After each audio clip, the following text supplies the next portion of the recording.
Hello, everyone, and welcome to the Alliance live show number 83. We're ready to rock and roll. I can't see myself on screen. Can you guys just make sure that we're streaming, like, and it's We're good. We're good. Okay. So, I hope everybody had a good weekend. I hope everybody enjoyed the Super Bowl. I, for one, didn't because my Giants weren't in it. But, you know, the Patriots get another one. Congrats to them and to all you Patriots fans out there. But we have a lot of show and we have a lot of stuff to discuss. A little bit of a late start tonight. I had some technical difficulties. I had to install some new drivers on my computer. Hope everybody enjoys it. Anyway, I'm joined by my co-host, good old Maurice. How you doing, bud? I'm good, man. How you doing? Good, good. Also with us today, we have TMoney with Maurice on Tuesday nights. They do the Galaxy's Edge live stream on the Operation Metaverse channel. How you doing, T? Good. Thanks for having me. Excellent, excellent. Thanks for being here. And as usual, we also have Avinash. How you doing, Abby? I'm doing fantastic. Thank you. Excellent, excellent. So, I guess let's dive right in. I want to kind of discuss the road ahead and what it entails. It's the first piece of real news that we've gotten in 2019, I feel like. And, I mean, some interesting things. So, we know that we're getting some new droids in the game. So, for a long time, people have been wanting the droidica to come. I mean, what do you guys think that droid is going to be? I mean, do you think it's going to be like an attacker? Do you think it's going to be, you know, you think it's going to have like some rolling animations where it goes and attacks, you know, the opponent on the other side of the screen? Like, what do you think's going to happen? Well, it's got to be an attacker, right? I mean, they have nothing but support. Yep, that's their job is to attack, and I think that's going to be. I think they're going to be really cool, and I'm hoping they roll. I think that would be an awesome animation. Yeah. Whereas, do the droids actually have? They don't have an attacker. I mean, they have IG-88, IG-86. The end. The end. Yeah, I mean, I think it's going to be interesting because it's all, you know, part of the lore is it's so difficult to kill droidica, right? With the shield, and you know, there's some like tricky things you have to do. I remember the episode from was it Clones or Phoenix where they were rolling the bombs just like super slowly, so they would enter the shell of the droid and blow up. So you know, it's going to be interesting what the kind of little catches for how to kill this thing, right? Right. I mean, I'm hoping that it's a cool addition. I mean, whatever it is, I mean, I hope that the droid is awesome. You know, I mean, listen, it's been a long time since droids have meant anything in this game, and hopefully with the addition of droidica, we get that. Now, we're also getting a rework to General Grievous. So, I mean, what do you think is going to happen to him? Do you think we're getting, you know, obviously, I mean, he got some animation rework. You know, he got a little bit bigger in the game not too long ago. Do you think that we're getting with him, you know, like a new leader ability that'll actually work for droids, or do you think we're still going to be using HK-47 here? Oh, it'll be Grievous. Grievous will get something. Grievous, Magna Guard, and B2 are all getting reworked. I think we're also getting a B1. So it's probably going to have to do something to counter all these Revans that everyone just got on the second try, right? So it's going to be, I think it's going to be like a counter to Revan. Of some sort, like a very easy counter, kind of, you know, kind of like how Revan was to Traya, and so I think it's just we're moving into a new era, I guess, of the arena. I think it will affect arena. I don't know what it's going to be. It's got to be better than his current ability. Current ability kind of sucks, but we're getting the B1, we're getting a rework to B2, and we're getting a rework to Magna Guard as well. Thank goodness, because Magna Guard, although he's really, really cool looking and stuff, just sucks. It's just he's so bad. Yeah, he's pretty bad. And I'm thinking back to Chewie, right? Chewie came before Revan. That's right. Right before I misspeak. Mm-hmm. Yes. It got so Traya was meta. We had Chewbacca introduced, which gave us a counter to Traya, and then we had Revan introduced to give a counter to to Traya and Chewie, everything. And then, but Chewie's kind of introduced to give people a chance with Traya, I think, and then and now we're getting Droidica, which if the pattern fits, goes with Revan, and then whatever comes next is going to, take out everything again. So the power creep is real. I think it was awesome. I love the droids. I always was kind of fascinated with them, and I know they were meta for like 5 seconds in the game.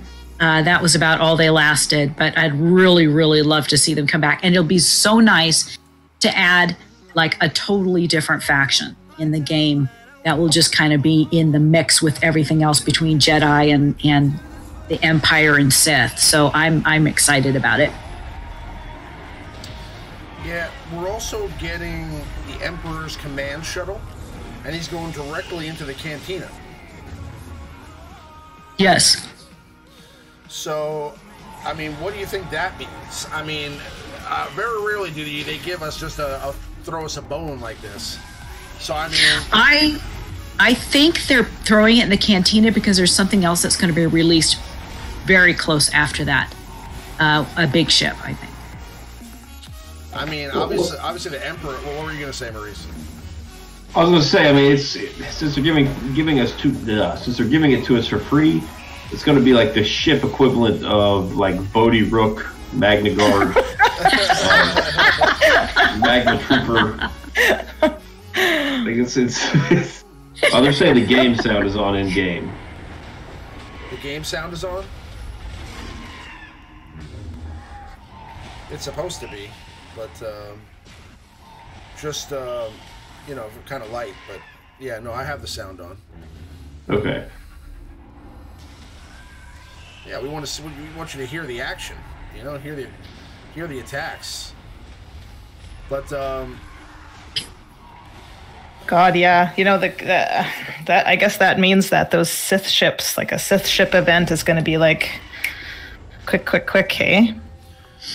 That's what I think. I mean, that's kind of what I'm getting at here. Is I think that they're not just bringing out Emperor's ship here for nothing. I feel like there's definitely a reason that they're adding more Sith ships. Yep, get that 5th ship in there so that they could do an actual, event, so that we could have 5 ships to do it. Right. So there's the Scimitar. There's Emperor Palpatine's command shuttle. There's TIE Advanced. There's the Sith Fighter. And then we'd get a 5th ship. We have the Sith Bomber. Oh, Sith Bomber. Okay. Well, Master KT said it could be the Sith capital ship. Right, what's the Sith... Talks about it being the Ebon Hawk, too. What's the Sith capital ship? I guess this ship they're releasing, I guess that's what he or she is suggesting. That the command shuttle is a capital ship? Goose ship? Yeah, I guess that's not. Yeah, definitely not. No. No, it's definitely a shuttle. Yeah. I don't think so. I think that this is just maybe another ship to get together for an event for maybe a capital Sith ship. But I don't know what that would be, because I hope it's not another Star Destroyer. We have enough of those right now. Me too. Right. What about Ramon? What about what about Dooku getting a capital, being the captain of a capital ship instead of Grievous, and Grievous getting, his little getaway shuttle? Do you think there's any chance of that? That's possible. I mean, listen, the ship, technically, I believe the capital ship, the Malevolence, I believe it belonged to Dooku, right? I think so, yeah. And Grievous had it sometimes, but that was kind of, Dooku's that was his command post. So maybe it's Dooku. You know, maybe it's Dooku. Maybe Grievous doesn't get a capital ship. That would be interesting. And that would kind of make Sith an interesting faction for ships. I don't know. There's a lot of possibilities. But Love that one. Looks so pretty in game.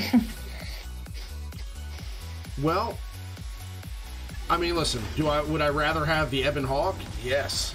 Okay, but I don't know. I feel like you know, there's definitely something ship related coming. I don't think it's KOTOR. I think it's going to be something like what you're saying. Maybe they do give it to Dooku. But, you know, it's... Well, I mean, if you think about it, it makes sense because, you know, we're doing these silly little prestigious quests, right? And one of the prestigious quests was to take Anakin up to Gear 12, and lo and behold, he gets his ship.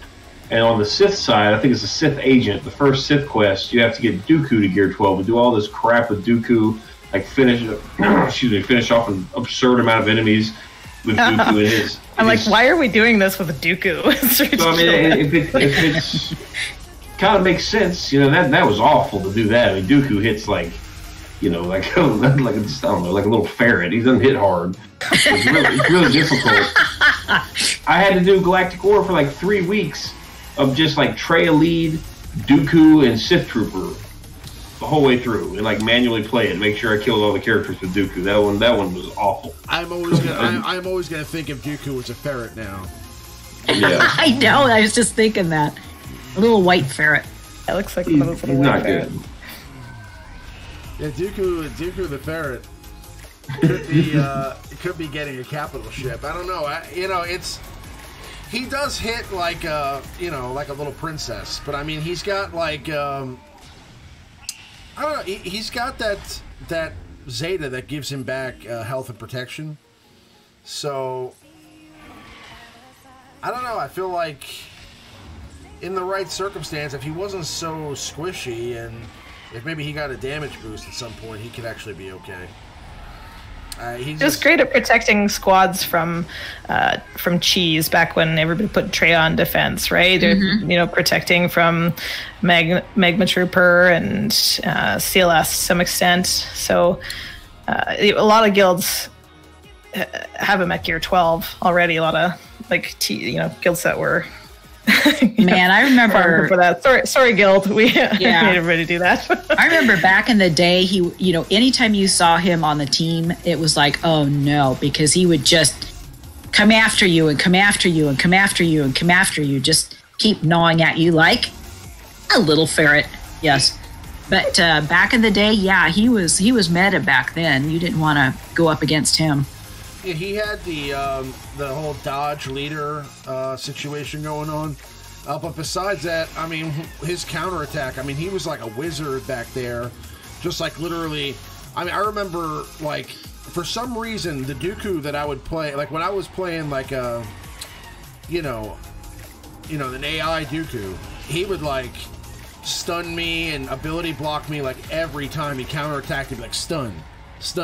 Ability block, stun, and it's like you would never get Dooku to do that on offense. Offense, yeah. He was just this lame character on offense, but on defense he was like a dueling wizard, like just back there, like just like slapping ability block on you with his. It was ridiculous. I remember the Dooku days. I'm glad they're gone and past us. I mean, the dodge meta was awful. But yeah, no, I mean, I could see that happening. I could see Dooku getting the Malevolence instead of Grievous and then putting it as like a Sith capital ship. It would make a lot more sense, being that there's like zero. Well, now there are droid ships, so I mean, that's something to think about too. I mean, so I don't know. I mean, they could also, create another capital ship that has droid synergies, or the Dooku ship could have separatist synergies also that makes it work with droids. So, let's say they give a ship to other droids going forward. Maybe it works with B2. I don't know.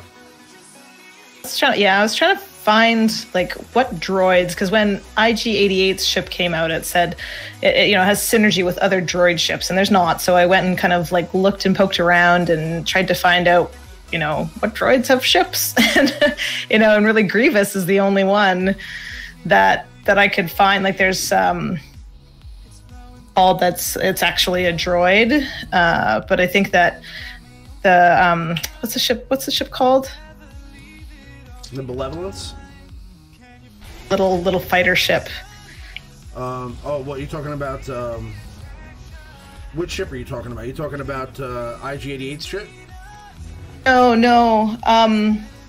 There's like there's some droid ships that are like they don't have a person or a droid driving them. They're just ships driving themselves, and CG, I'm pretty sure, has said like that they can't do that. Like that's not how the game works. They have to have a pilot in the ship.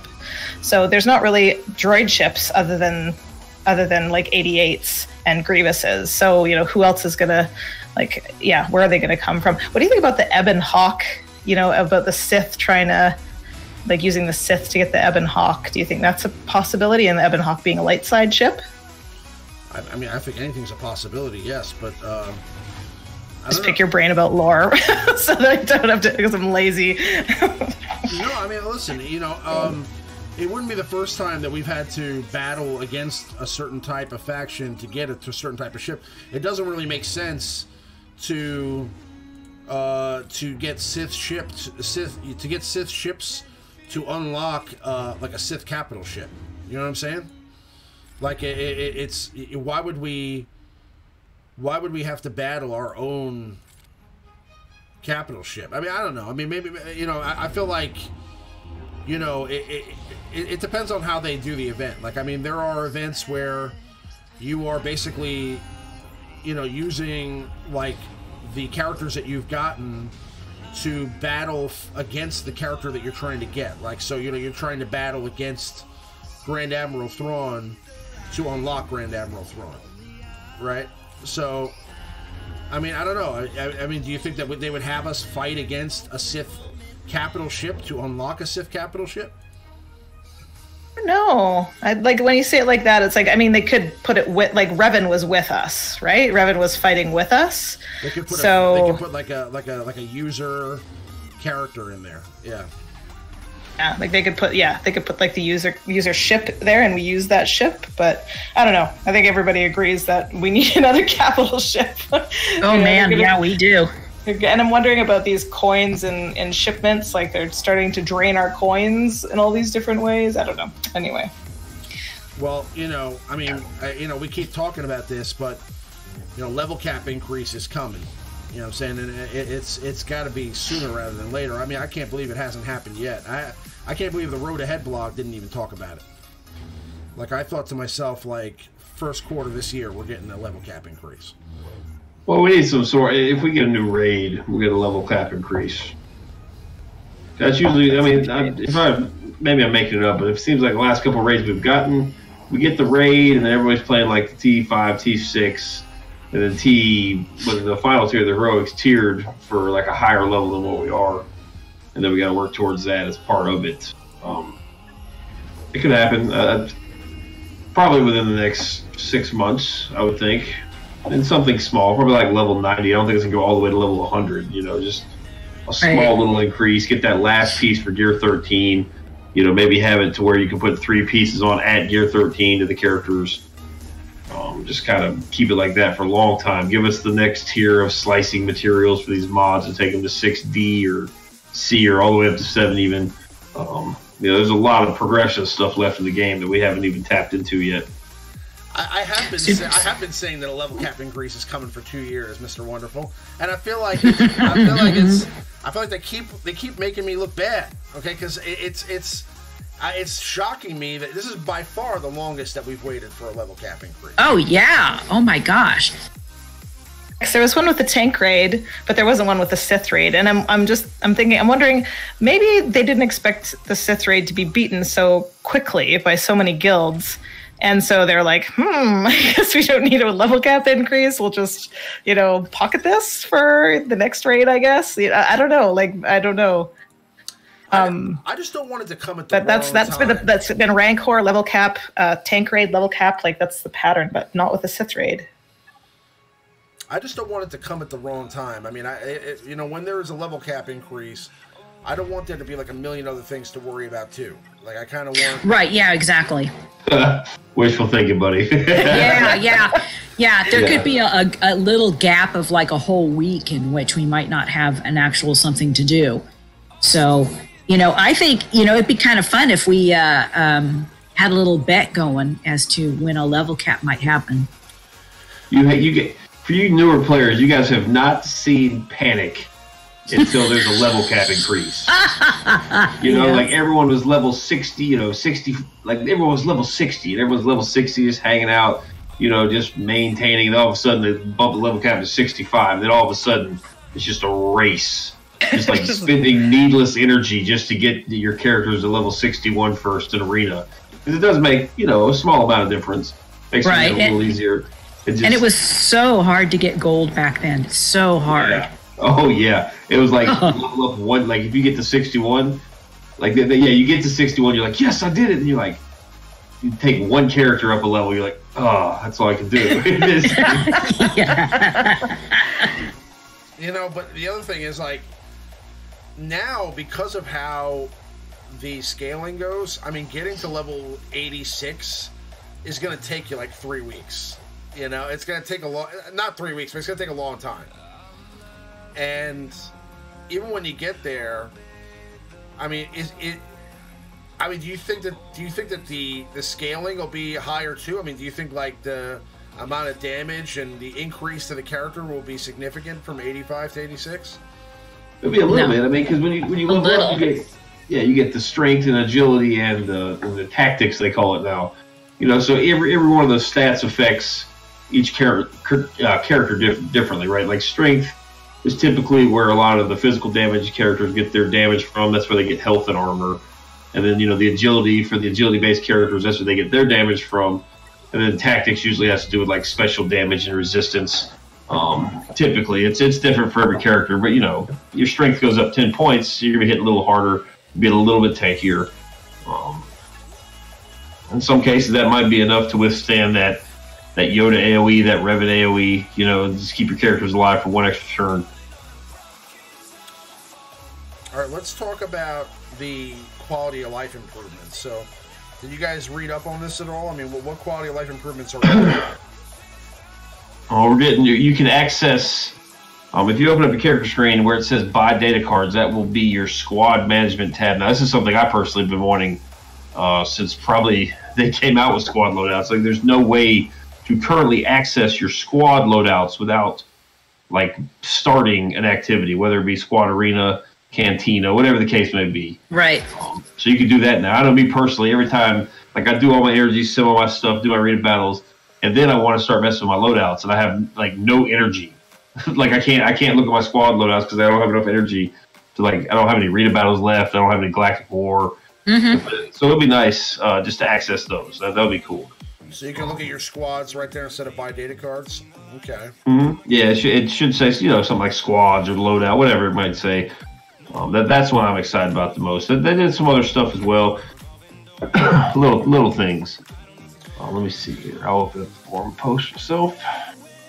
Like picking out your characters, you're going to get to see the gear level on here now too. So instead of just seeing the star level and how much health they have, which is absolutely ridiculous anyway. I don't know why the health shows on there. I mean, I guess just to see if the character has protection or not. You know, I mean, I don't know why they would have the health bar on there. You know, to see how square. I mean, they all look like. There's literally nothing that you can determine by looking at that health bar on the well, in Galactic War that makes sense. Actually, I'm looking at it now, but because you know in Galactic War, you know, I'm just forgetting the days where like, you know, I didn't have the ability to run through Galactic War with one team, and like it mattered how much health you had left going into the next battle. It's been a long time since I've had to throw a Suicide Squad out there just to get everybody to do their interactions. I remember those days where it was like hard to get through Galactic War. Oh my gosh, yes. Well, I remember everybody screaming. You can sim, you'll be able to sim the Rancor, which is something I actually forgot about. So I'm glad I looked up this post. You can sim the Rancor, which is pretty awesome. If a guild is beating the heroic Rancor raid a certain number of times to be determined, and everyone has Han Solo at 7-star, you'll be able to sim completion of the Rancor raid. All guild members will receive equal rewards. So I guess that's going to be kind of similar to like TB or like your TW awards. You just at the end of the raid, you just get a box with, I guess everybody would get, 25 stun cuffs and 25 furnace salvage or something like that. So that would be okay. Now, will those rewards be as good as, let's say, somebody who got rank 1 in the Rancor raid? I don't know. I doubt it. It'll probably be like an average. Right, because but think about that now. Is there going to be somebody in the guild who's upset because they can't get rank 1 in the Rancor raid anymore? No. Right, yeah, that's what I was thinking. No. I hope not. And out for so long, and it is so easy to do. It just takes a couple minutes. That nobody, especially in the higher GP guilds, should be so concerned about it. Well, it's everyone can solo it, so it's pretty much just RNG who gets first anyway. It's not like you're putting in the effort. You will have to complete it a few number of times, and people will have to get Han Solo at 7-star. So I think the guilds that the people that are actually can't solo it and they're just getting into the game, and they actually have P1, 2, 3, 4 teams for the Rancor, they're not going to be eligible to sim it anyway. So I don't know. I guess you could make a case. Like in my guild, roughly half the people solo the Rancor. And it's typically, there's probably 10 to 15 guys that probably never posted the Rancor. That's fine. But I mean, those guys are getting hooked up, whereas maybe the guys that do show up, set their alarms, and at least they get a little better rewards for participating. I can see them maybe having a small issue with it, but it's good for the guild, because the guild will progress together, and then there won't, people will progress together. So it's good for long-term gameplay, I think. I like it. If I could just do the tank raid, that'd be great. Anything anybody can or could get an issue with, they will. So, I mean, there is somebody out there who's going to be upset about it. But, here, let me post this, I will post the forum post here. But yeah, and then also, they are minimizing, I'm trying to think of the best way. You can basically tap the toggle the buff display on and off, and it will indicate the most important buffs and debuffs, and then indicate the character has 7 total debuffs. So there's going to be like a little arrow underneath the actual icons. I guess you can minimize them and maximize them. I'm not sure exactly how that's going to look in game, but like in this picture they have in the forum, Dalbar has a couple debuffs on his head, then like a little red arrow 10. Jolie's got 3 buffs, a green arrow with 7, and a red icon with 1.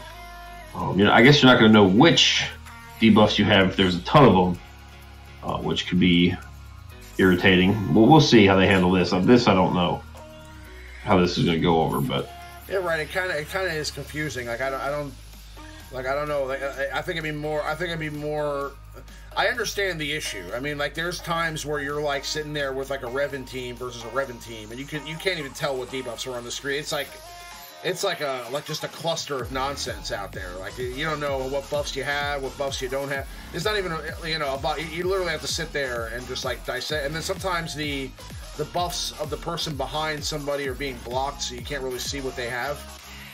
You know what I mean? So yeah, well, especially in this Jedi meta, like you can't see if somebody has foresight, you can't see if they have tenacity up, which can be irritating, especially if you're doing like a key move. Like if you're going for a key move that's a debuff, you just can't see that you're gonna A, miss, and B, even if it's unavailable, you're not gonna let the debuff because they have tenacity up. It can be frustrating. You wasted a turn with the character, so that's good. We've all seen the turret memes, right, with the heal over times and take up the entire screen. Like it's getting to that point now. So yeah, I mean that's pretty standard stuff. That sounds pretty cool. I mean, I definitely think that that some of those things were needed, especially the buy data cards thing. I mean, who uses that button anyway? Like, I mean, if you're gonna go buy data cards, you're going straight to the store to buy your data cards. You're not like sitting there looking at your character and going, oh, Oh yeah. Oh, let me buy a Chromium pack. Because you buy a vault, and then the Chromium card tab is right next to that. Why would you leave that screen, go to your character screen, hit buy data cards, and go right back to where you just were? I just got my Revan to Gear 12. Let me go buy a Chromium pack. I mean, like that shortcut is really unnecessary. And I mean, who buys Chromium packs anymore? I mean, Chromium packs are so they're so like yesterday. I was just gonna say that they're so yesterday. They're so like old news. I mean, who buys Chromium packs anymore? They're so. I mean, buy faction packs if anything. You know, but you know, I guess. Listen, I get the like when I bought Chromium packs, they actually meant something because at that time there weren't many 7-star characters, right? Like so, like, right. Mm-hmm. So like buying a 4-star, getting a 4-star unlock of a character when you were buying Chromium packs, like back in 2016, or like when your shard was brand new when you first start in this game, that there's a benefit to having a 4-star, you know, having a 4-star Kylo Ren or having a 4-star character. Any of the new meta characters all start at like 2-star, unless you're talking about a legendary character. Now, all the marquee characters are 2-star characters. There's no more 4-star characters besides like, I mean, like Dooku is 3-star. You know, Boba Fett's 4-star. You know, some of those original characters are 4-star, but I mean, like, there's no more, you know, 4-star characters. So, you know, buying Chromium packs really doesn't have the same pizzazz as it used to. Well, plus, like when we started, there was literally less than half of the characters we have now too. So when you go to these Chromium packs, you're just taking a blind stab at 150 plus characters in there now. Like the chances of you actually getting a character to 7-star is going to be crazy. I mean, I don't know if they affect the drop. You know, for back in the day when you buy them, like the newer characters did seem to drop more. I have no idea of the statistical, you know, drop rates of anything really in there. I think it's in the game now, but you know, it did seem that, you know, when the clones were introduced, you could get some clones. Like when Sunfac went to the Chromiums, like he was dropping pretty hot. You know, perhaps it's just a small sample size. I don't know what I'm talking about, but you know, 150 characters. That's a lot. That's it'll be tough to 7-star anything through Chromium. Look at how many 2-star characters. I mean, you know, yeah, no, I agree, 100%. Yeah, all the marquees are 2-star characters. People forget that. I forgot that myself until I got halfway through the Bastila thing and ended up with a 2-star Bastila. Yeah, they're all 2-stars. Every marquee. Akbar is a 4-star character. Rex is a 4-star character. Finn is a 4-star character. Jawa is a 4-star character. Ooh. Rex is a 4. Wow. Jawa Engineer is a 4-star character, sorry. Rex is a 4-star character, yeah. Rex is actually, listen, if you come into this game and you don't have, like you started off and you buy a Chromium pack and you unlock a 4-star Rex in your arena, like day 1 shard, like that's a pretty good piece to have. You pretty much win for a month. Yeah. Yeah. Rex, and then you have Jyn Erso's a 4-star character. Lando, Mace, Obi-Wan. Well, the game gives you Mace, Akbar, and Tarkin from some challenges because of the fleet commanders. They give you all those eventually. I do remember that. Wedge Antilles is a 4-star character. We're not going to read them all off, are we? We're already halfway through. we might as well at this point. We went through the light side. We might as well go to the dark side now. But no, there are only a few that make any sense. I mean, you know, just looking at the characters here. I mean, you know, Maul, Sidious. I mean, characters that are almost a B2. You know, the characters that are almost irrelevant now. They stopped releasing 4-star characters after Erodium. So once the marquee started, it was all 2-star. But yeah, I mean, that's pretty much it for the road ahead. I mean, there's nothing else I can really think of. When do you think we're going to get this Emperor's ship? And also, just going back to our discussion before about the reason I'm thinking that I'd rather there not be a lot going on is, you know, when it comes to like rushing to get to like the next level for like a level cap increase, you know, you start to kind of alter your priorities. And like right now, we're in a situation where there's so many hard node farms and ship node farms that like it's, I mean, not that all that stuff doesn't benefit you towards the next level, but it's like, I don't know. I feel like anything right now that would shake me from what I'm doing would set me back, if that makes any sense. I'm saying, well, it's just further back to your, you know, your hypothesis of a level cap increase. They're just cramming the hard nodes full of stuff to farm. That way you have something to actually farm when they do kick it up. Like, think about before all these marquee characters, we're all level 85, and then they give us, like you and I, and Abinash has played a long, long time. We don't have any hard nodes, not a single hard node to farm if they raise the level cap 4 or 5 months ago. Nothing. We're just like blindly farming. We're just farming resources probably, which is weird. I haven't done that in a long time. When's the last time you guys hit a non-hard node?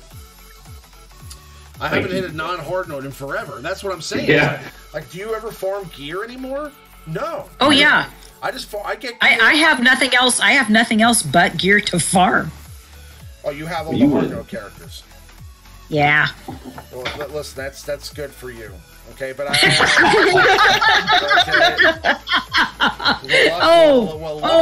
lucky you. Okay, you know, I still have to farm. You know, I got Vandor Chewbacca on the back burner. Okay, Vandor Chewbacca is my last farm. Okay, I still got to do that guy. I'm still farming. Like, you went Rose Tico over.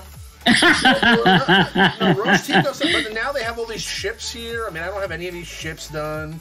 Yeah. I mean, I got a lot of stuff to farm. I mean, like, they keep backing me up further and further. And every time a new character comes out, I'm like, oh man, you know. I mean, Jango Fett came out. I was like, Jango Fett, thank God he was on the same node as the Houndstooth. But you know, I'm almost done with Range Trooper, and. You know, I'm farming. Being on the same note as Houndstooth. He finished Houndstooth the same day that they put Jango Fett on there. Oh God, yeah, that's what happened with me. I was like so mad. I'm like, woohoo, I'm done. I almost have Emo Bastila to 6 stars, so that's cool. Geez, you're way ahead of me, man. Okay, I will say that one account, I don't have hard notes. However, the rest of them I do have something on hard notes. I'm not quite done with them yet, so. But I've just decided that, you know, I'm just going to go for the characters that, first of characters that I think are coming up for, like, an event.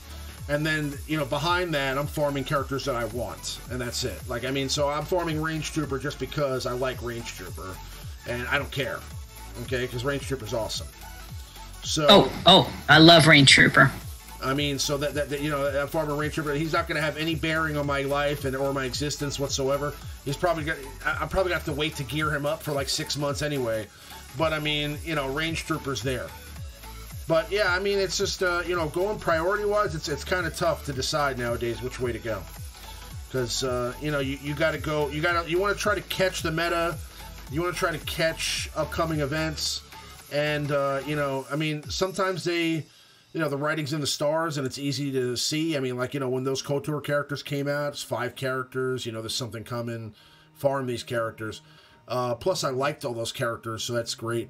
But, you know, some of these characters, I mean, like, you know, to be honest with you, I mean, like, all the scoundrel ships that are out there, I'm not really a huge fan of those ships. I mean, they're good ships, but, you know, would I rather spend my nodes on farming Range Trooper or, like, Bastila? Yeah.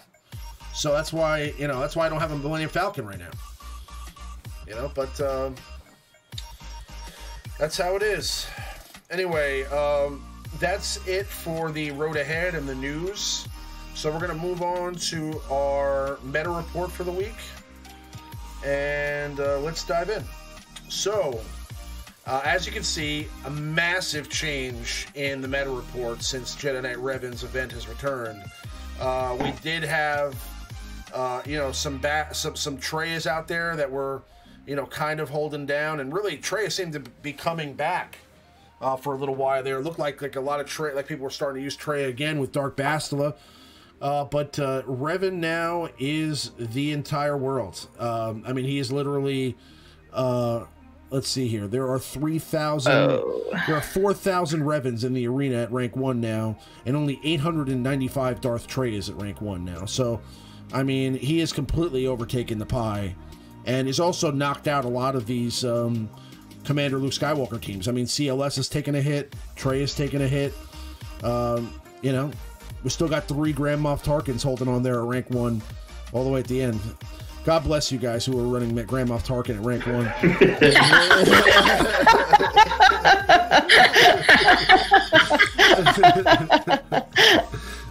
That's crazy. It's so lopsided that a character that has 3 people using him makes the top 10 now. Like, this is why droids are going to counter Revan. This is silly. Like, this is just as bad as Palpatine meta. It's been fascinating to watch this pie get bigger and bigger on the Revan side as more and more people got him, especially how big it's gotten now that the event has come back. My guild went from 17 Revans to 41 now. So that was quite the jump. Like, I confess to not having probably even a top 10 Revan team on my arena shard, right? Like, there's some guys with some killer Revan teams. But, you know, I usually ended up in, like, the teams. And now that the second day after that Revan event, I think it was February 1st, I woke up, you know, I didn't wake up, but I did my arenas. I was getting ready to do my arena, hopped in there, I was, like, in the 40s. Like, it was just Revans all the way up. Everyone got the Revans. Everyone's using them, climbing with them, learning how to use them, mod them. It's just, it's going to be fun now. You know, because everybody can... Well, once you figure out the pattern, like Revan versus Revan, you just kind of figure it out. And you just do it like clockwork. You know, it's just over and over and over. At least the Treyas switch it up. Where there are some CLS teams and Treya teams in my shard, don't really pay attention to them. They will beat you. You know, so you got to be careful. But now it's just boring. They got to do something. We need something else. This is crazy. I can't believe the pie made such a move here after the event, but. I mean, you know, Revan is the meta right now. So, you know, get him and plug him in. But I hope that there is something that shakes it up, because this is just kind of ridiculous. But well, you know, everyone had a chance to get him now, and everyone, if you didn't get him, if you played the game when the first time he came around and you did not get him the second time, you know, that's on you. You know, like the vast majority of everybody got him. Congratulations on your new best character that you probably have. So that's cool. Everyone's got it now. It was an equal playing field. Make TW a little more entertaining, exciting. One less edge that you can use in your favor. So it's good. It's balanced. Now we need something to unbalance it again. Yep. I'm missing our Revan edge. We had, you know, we very, very proactively and without abandon to farm things, and we had 40. I think we had 43 Revans. Right when Revan hit, we might have caught a couple of other ones, you know, over the days, but we had, like, most guilds we were facing had 20 and we had 43. So we're just like, now we're all, at an even playing field with everybody.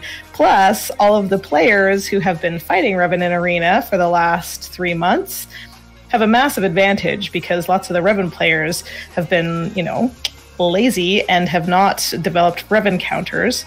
So this Grand Arena coming up is going to see a whole bunch of people who have new Revans, and they're going to have absolutely no problem putting their Revan on defense and taking it down with something else. So it's gonna the pendulum has swung in favor of those who did not get him the first time, and I think a lot of people are going to be winning Grand Arena, just because they're in practice. So get out there, lazy, first time Revan getters, and get your Revan counters, or else you're just going to be holding him all the time and facing him on the board. Congrats, Mr. Wonderful, on finishing Candorus Ordo. I want to be there too. But oh man, is he good? Yeah, he's fun. He is good.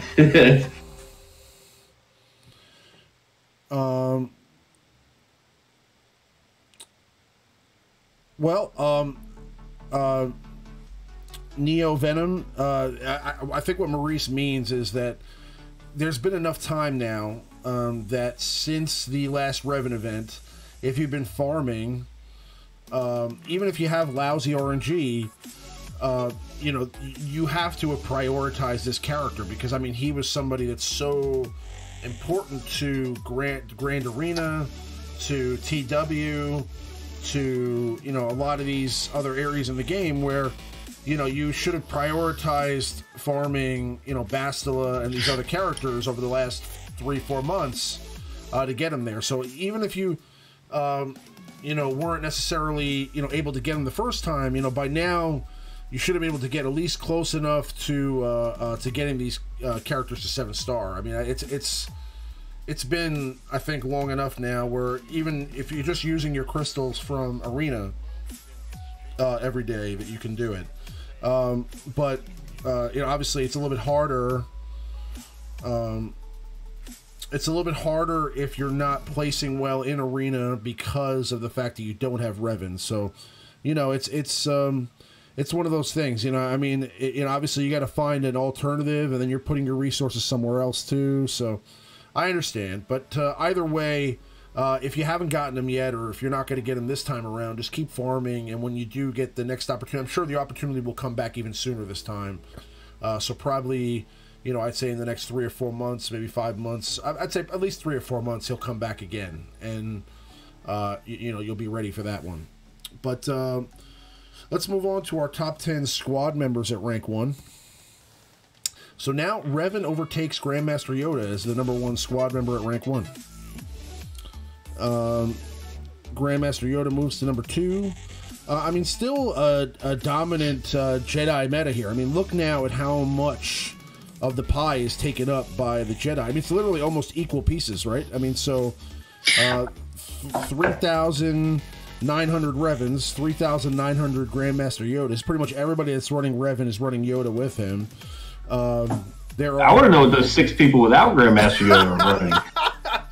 I'm interested. I was just thinking the same thing. What the heck? I was like, who are these? What the hell? Who are these 6 guys not running Grandmaster Yoda with Revan?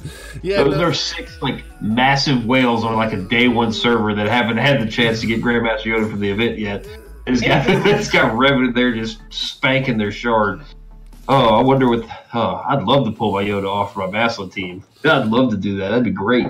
And you know, and everybody running that is pretty much running, you know, Jolie Bindo, General Kenobi, and Bastila Shan. So those are the pieces that go with that team. That's the top team right now, and it's literally equal parts of the pie. I mean, so that's pretty much dominating everything. There's a few people still using Grand Admiral Thrawn, Nihilus, and Traya teams, and then Chewbacca's still on the pie there because you still have some people running CLS too.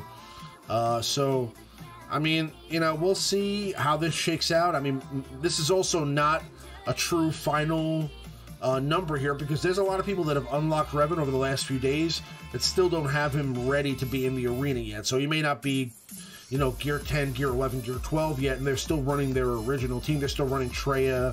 They're still running CLS. So I'd say if we look at this pie again a week from now, or maybe even 2 weeks from now, we'll get a better picture at you know, how many Revans are truly going to be in the arena. I think that pie that we're looking at, pie chart we were looking at before, is going to continue to grow. I think Revan's going to take over the whole pie.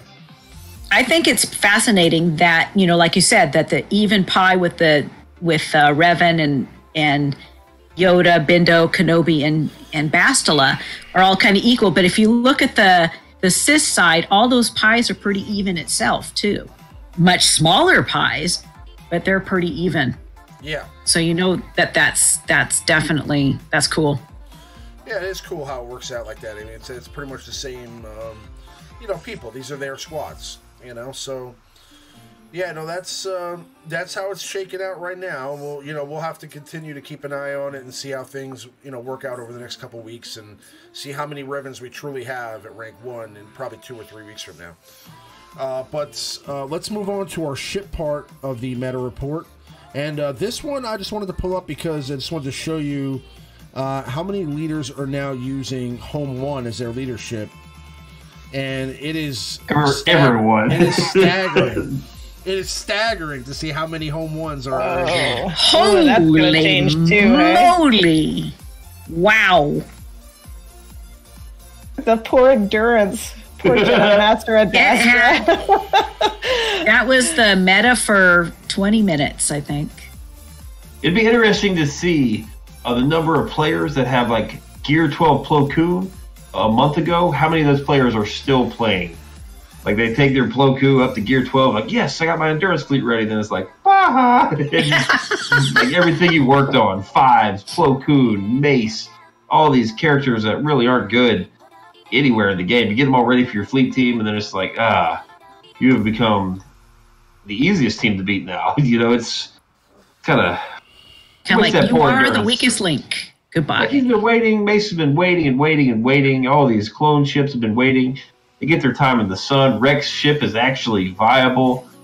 And then it's just like, we don't like this. You know, just, give him 1 month. Yeah. Sorry, I'm just... I mean, no, if you think about it, you know, how few people were using the Home 1 a month ago in comparison to now, it's ridiculous. Ridiculous. Yeah. It was meta. Man, all those ships were kind of even keel way back when, except for Endurance. That was always the bottom of the pile. And then, wow, this is just a huge, huge jump for Home 1 to come back into the meta again. I really do feel sorry for Mace's ship, because Mace's ship, honestly, is vastly underrated. It just does not have, honestly, the ships under it that will really, really boost it up to get it into the meta again at this point. Yeah, like with Plo Koon and those ones that you just dreaded having to gear up for it. Well, it's just... The Mace team is so dependent on buffs and just the crit immunity, the taunting, the retribution, all that stuff, the valor. Mm-hmm. It's just, now you have a ship that assists almost every turn with a dispelling basic. It just renders it absolutely garbage. It's so easy to beat. Like instantly. You make 2 adjustments, put it in Houndstooth or put in Falcon and use Akbar. It's just, you just melt that team. Whereas it was real tough 2 weeks ago, in timing out type tough. Mm-hmm. We'll see. You guys want to guess how many Millennium Falcon I have on my very quiet passive ship shard? 120. The top 50. Top 50? Wow. Top 50? How many do you think I have? 10. I'd say 25. I have 4. Wow. Yeah, and I'm like started a year in, so it's not a young shard by any means. Congratulations. I know. Wow. Enjoy your hour off of the game for the next 3 months. I know. I've been sitting at 10th place and not finishing my dailies because I keep forgetting about battling. Oh, what a shame. I feel so sorry for you. I know. I know. Yeah, you 43 endurances out there at rank 1. Hats off to you. But that's on TMoney shard. That's TMoney shard. Yep. My shard has, I got the bugs, and then someone got the bugs like 2 months later, and then this one ship has, this one little fleet has Xanadu blood at 7 stars. Like they've got the whole endurance meta fleet, but they just don't have, like they don't know about the endurance, I guess. So they just never put it in. I was like, they got their Xanadu blood to 7 stars. Oh no. They just like never put in the endurance. I was like, all right. So it just takes 1 and then the arms race begins, right? Wargirl says 110 people on his shard have the Millennium Falcon. That seems a lot. But yeah. I mean, it's not impossible. All right, let's move on to the top 10 squad members for ships at rank 1 to kind of see how the Millennium Falcon is shaken out in comparison to the Houndstooth. And man, oh man, is it right on its tail. So the Han's Millennium Falcon is literally almost neck and neck with the Houndstooth as far as being the most used squad member in the game. Now, is everybody using the Millennium Falcon with the Houndstooth? I am. I'll leave it on defense. I use Biggs on offense. Seems to go quicker. Okay. Not in my shard. Doesn't work in my shard. You really got to max the Falcon out and make sure you get that. That's like I think it's Han Solo's move. His actual ability, once you Omega it all the way out, and he gets that extra 20% per Rebel ship, it pretty much makes him go twice in a row. It's pretty good. It seems like the most popular team right now is Han's Millennium Falcon with Houndstooth and Biggs Darklighter's X-Wing. I mean, is there any benefit to running 2 tanks like that with Millennium Falcon and Home 1? Let you kind of survive a little longer. There's a few guys in my shard that run it. That's what I run. My Biggs is just too squishy to run all by himself. He's gear 11, so he'll die. You know, there's a lot of single target and like not a lot of AOE's, lots of single target damage ships on my shard. So if Biggs is there all by himself, he dies. But he's a good starting ship for Han to have something to work with at the very beginning. All right. So yeah, I mean, for the most part, that's the scoop here with this. Still some TIE silencers, and the Ghost obviously is seeing some increased use because of the Rebel faction. You know what I mean? So that's cool to see. Now let's take a look at the top 10 reinforcements at rank 1, and the Phantom 2 is by far, well, not by far, but definitely the most used reinforcement in the game right now, behind in front of Cassian's U-wing, and then the Ghost behind him. So what are the benefits? I mean, besides, obviously the Phantom 2 is a fantastic reinforcement, has probably the best reinforcement ability in the game, but besides that one, what do you think is the next best one? I mean, do you think it's Cassian or the Ghost, or do you think it's Biggs, TIE Advanced? What do you think? Cassian's amazing. I love that ship. I don't have the characters geared. Matter of kind of timing your cleanse for the breach to cleanse off breach from your team, and then Cassian comes in, wipes all of the buffs off, and then his assist just kills the Millennium Falcon, and you're done. Yeah, I think we'll see the advance fall off here. Once people start getting these Millennium Falcons maxed, and it's got that passive ability. Anytime a Rebel ship gets 3 debuffs, it just cleanses them all. And TIE Advanced, does the dots and then also target lock. So that's 2 of the 3 debuffs. You have 1 of the debuff on a ship, TIE Advanced just come in and cleanse it. So it's not going to be too optimal off the bench. Well, I've got Bistons. Yeah, I've got Biston maxed and max ship, and wow, that's that's nice. And you got Then you have Cassian come up right behind that. Well, Biston off the bench is awesome. I mean, he calls an assist, which then they call another assist, and then he can go. Or no, he comes in, calls an assist, and he can actually give himself offense up, which can call an assist, and then he'll be assisting with offense up, and he hits pretty hard. Yeah, he does. Surprisingly, he's really nice when he's maxed out. I run him with Houndstooth and Millennium Falcon in the front line on one shard, and then another shard I have him as one of the reinforcements. Yeah, and then, I run him on. Then I bring Cassian right behind him.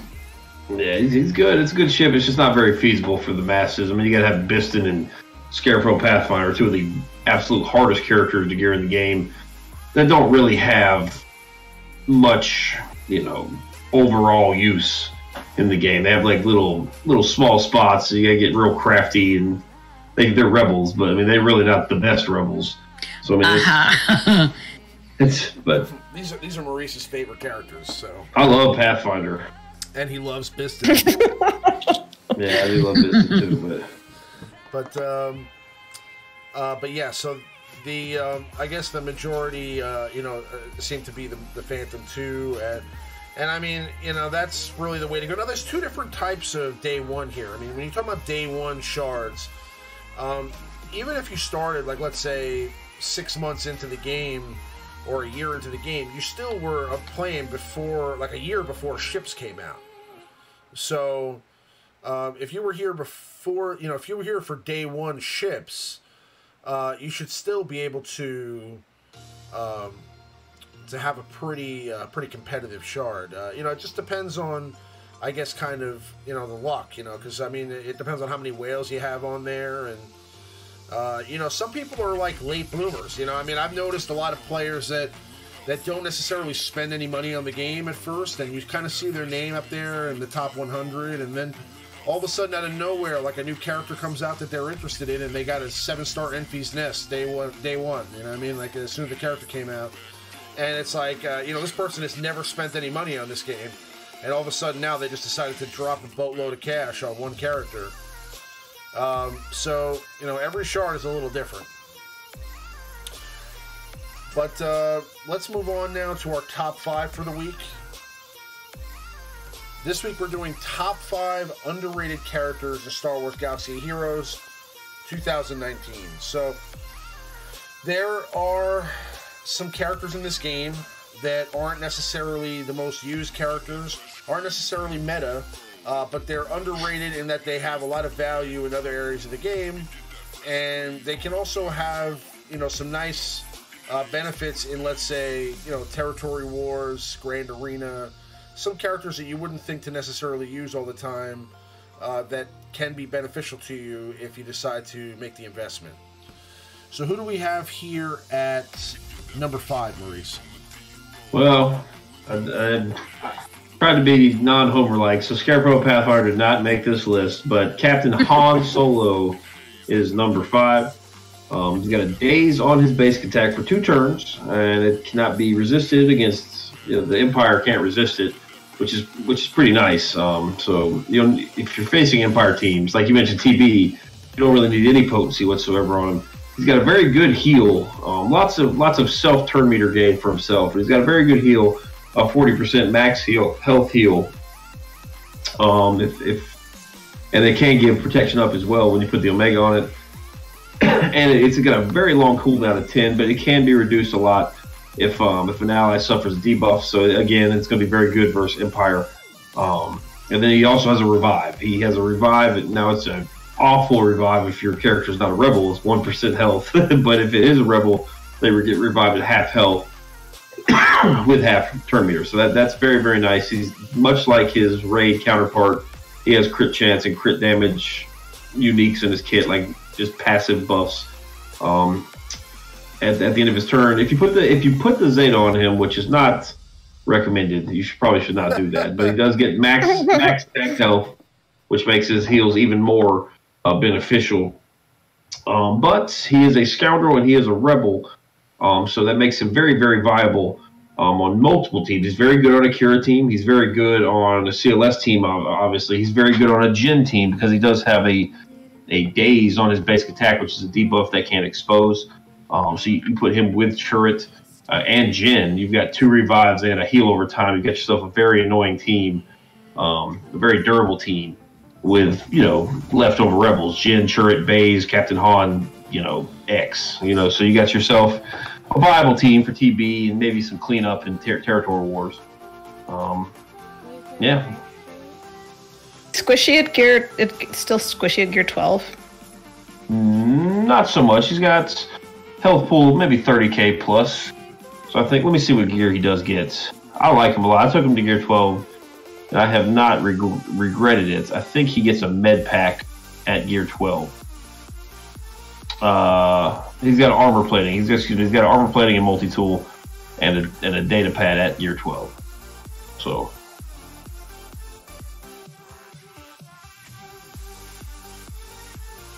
I love you too. You guys could hear that, but they couldn't. I muted my mic for the show. So now, it just sounded like good old Maurice and I said that to each other. Thanks for ratting me out there. Oh no, they just think I have a weird man crush on Captain Han now. That's all. And the thing is that you stopped me, Ramo. You stopped me right when I was about ready to open my mouth and say something too.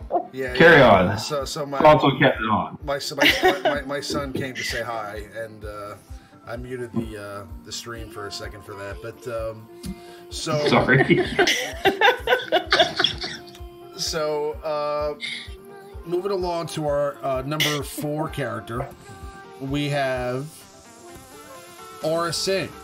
Now, Aura Singh is a really, really great raid character. Now, she has raid-specific abilities, and she also adds some viability to scoundrel teams. And I think she actually, hits pretty hard. She's an attacker.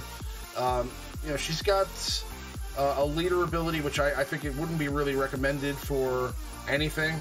But as far as she's concerned, her raid attacks, I mean, we did some testing with her on the beta accounts or on the Game Changer accounts, and I remember, getting, upwards of like a couple 100,000 damage with her special attack that she has in raids. Oh yeah, she's a great raid character. But she's on this list for actual like PvP purposes, especially in this 3 vs 3 grand arena. She's pretty good because the problem with the bounty hunters in general is they're all relatively squishy, with the exception of like Bosk and Dengar. But the rest of them are pretty squishy characters, and kind of like Bosk gives the tenacity and all the defensive, survivability elements. She just puts them in stealth and makes them hit harder. So you can kind of build a second team out of your bounty hunters and just put them with like, much like the old Maul meta where you have, your 4 Sith stealth and you just have like a random 5th, like Baze. I think people use like Kylo Ren and Baze, Kenobi, just like a 5th character that's not eligible to be stealth, just kind of forces them to attack that character. And it gives you some pop out of the gate. It's kind of a turn and burn type of team. Just get in there and do as much damage as you can quickly. So she's kind of on the rise. I don't think anyone should rush to get her unless you do, like Ramon said, plan on using her in the raid. But if you do get her for the raid, she's got a little bit of viability in other areas. Very, very good for dark side TB, because whenever you kill an ally, your bounty hunter will go back into stealth. So that's very, very good for territory battles. You can pretty much, if your character is kind of on the fringe of dying, just kind of whittle the opposition down, and once it's the character that's about to die's turn, you just knock out a character, they'll go stealth. So it's kind of a way to survive. It gives them a little survivability without a heal. So very easy contract as well. Just use the ability while buffed 10 times. It's pretty easy to do, which is stealth. Stealth is included as a buff. So yeah, no, she's a great all-around character. I mean, she's really probably one of the better new scoundrels, and obviously her viability in multiple areas definitely gives her a benefit for both the raid and for Grand Arena, Territory Wars, etc. Let's move along to our number 3 character, 3 most underrated character in Star Wars Galaxy of Heroes. Who do we have here, Maurice? I'm pretty sure if anybody knows me that I know this character makes the list. I believe this is Chopper, correct? Yes. Yes, Chopper makes the list, coming in at number 3. Rebel and a droid. And while this droid wasn't mentioned specifically in the rework, he could get a little boost in viability. Very, very good on the Phoenix team. Very, very good on a droid team. A lot of people use him as a 5th on their raid team. Anytime a Phoenix or droid ally do anything, Chopper's got a small chance to assist, and then he will buff a random ally. So that can come in handy, especially if you have a real fast team. You keep going and going, he'll keep assisting, keep buffing. He's got a Dispel that removes turn meter, which is great, very high base speed. And he also has a 1-turn taunt, and while he's taunting, he's got an evasion bonus. So while he's not the most durable character in the game, like health, defense, protection-wise, he does get an evasion bonus when taunting, so he's just evading attacks, which in essence is probably about the same as having real high health and protection pools. I like him a lot. I'm sure add one piece to him. What? I just wanted to add one piece to Chopper. He's great versus L3 because he takes her taunt off and doesn't damage her too. Mm-hmm. Oh yes, that's a good point. Yeah. And Chopper, yeah, I mean, he's just a great support character. He's a great utility character. Yeah, obviously being able to dispel and taunt himself. Does he only call in? He only gets called in to assist with the Phoenix faction, right? Like so. No, droids as well. Which under HK he's dynamite. You're gonna have a hard time finding a character that goes more often than he does under HK, just because he assists. And he assists, and he assists. He just gets turn meter, assists, turn meter. Very, very good. I think he's going to get a little bump up, I think, in usage soon, just for depth. Because people aren't going to have IG-86. Like, newer players aren't going to have IG-86, IG-100.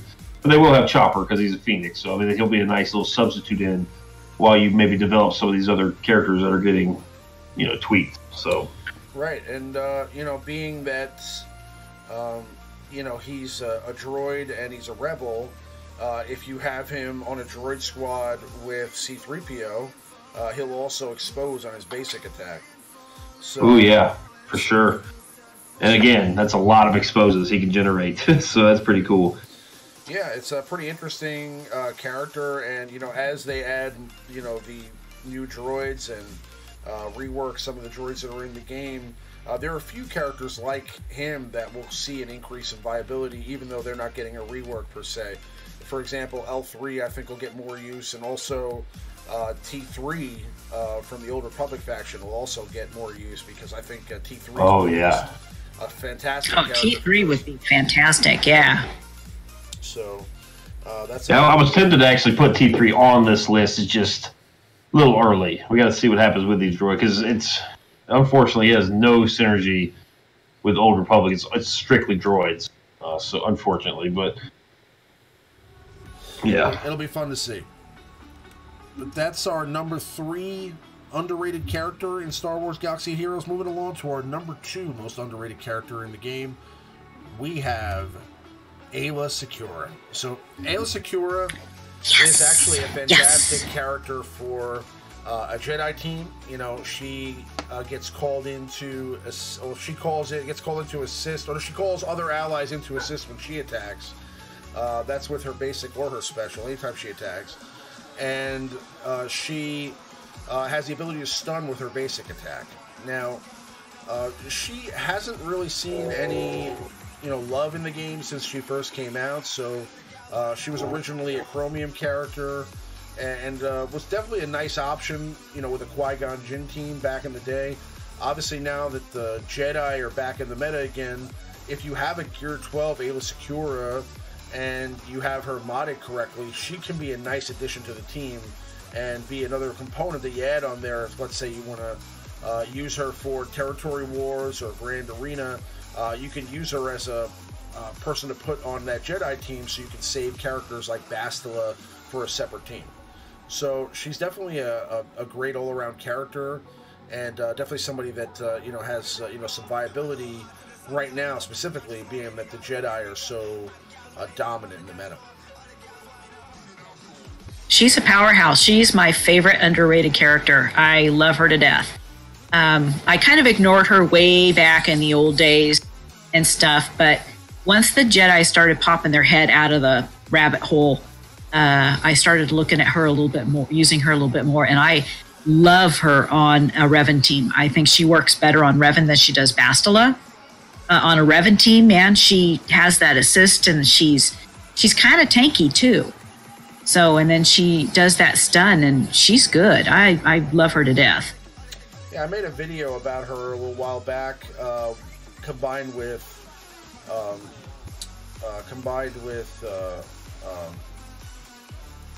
forgive me. Made a video with...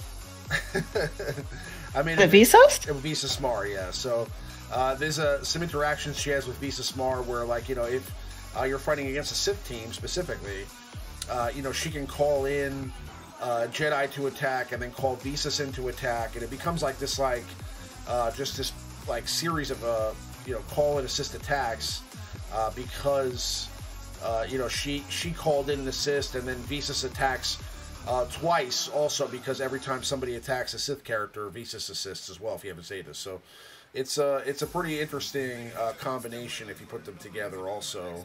You could use Visas, being that she has no synergy with any faction. She can be an addition as like a 5th character to a Jedi team too, for Grand Arena teams and Territory War. Mm-hmm. So, yeah. What are your thoughts, Maurice? All right. You there? We can't hear you, Gom. Oh, sorry. Yeah, I was like, Yeah, my bad. Go ahead. You guys pretty much covered everything I was going to say. Carry on. All right, moving along to our number 1 character that's underrated in Star Wars Galaxy of Heroes. Who do we have here, Maurice? This is going to be promoting my boy, B2. Good old B2. He's going to make the list here at number 1. Perhaps that's a homer pick, but that's all right. I love B2. Very, very, very useful in tons of areas in the game. He's becoming more and more of a popular addition to Bosk teams. He's very good on defense because he was going to make any team you put him on semi-Ray, Jedi training Ray-proof. Very, very good character. Just doesn't need any speed, doesn't need any real stats whatsoever except maybe potency, tenacity, and just durability. Just a very, very good character because you can slap mods on him that you're not really using anywhere else. Every time somebody else gets hit, he's got a % chance to take a turn, and then he's got an AoE dispel that comes also with a buff immunity. So it's going to dispel the buffs and also prevent them from buffing themselves in the future. It is available, unfortunately. It does not dispel the foresight, but perhaps that could be part of his kit with the rework. That would make him instantly just everyone needs him. If they change that, but that's all they have to do to make him viable again is just make that AoE move that he has unavailable. Just dispel everything, kind of like a Saj, kind of like Scion. That would make him tremendous. Besides that, not really anything else significant. Poor damage with evasion down, I think, on his basic. And this is a character I guess they brought out to kind of help in the old Ben Dooku meta. That was not what he was used for, but he did the old saying years ago, if you can't beat a team in arena, retreat, put in B2 and try again. And that was how you beat the team. Yeah, true. It's true.